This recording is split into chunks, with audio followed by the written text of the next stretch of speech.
விடுபட்ட பின்னம் எது?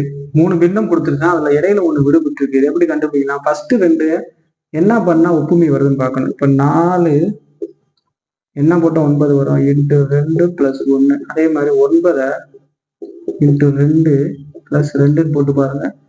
4 2 8 + 1 9, 9 2 18 + 2 20. ஸோ அப்ப 2வது பின்னம் கிடைச்சிருச்சு. அப்ப இதுதான் மெத்தட். இதே மாதிரி அடுத்ததை போட்டு பார்ப்போம். அப்போ 9 இன்ட்டு 2 + 1 20 இன்ட்டு 2 + 2 என்ன வரும்? 9 2 18 19, 20 2 40 42.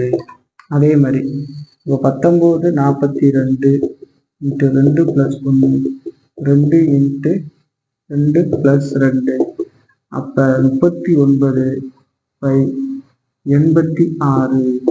ஸோ விடுபட்ட பின்னம் என்ன அப்படின்னா 19/42.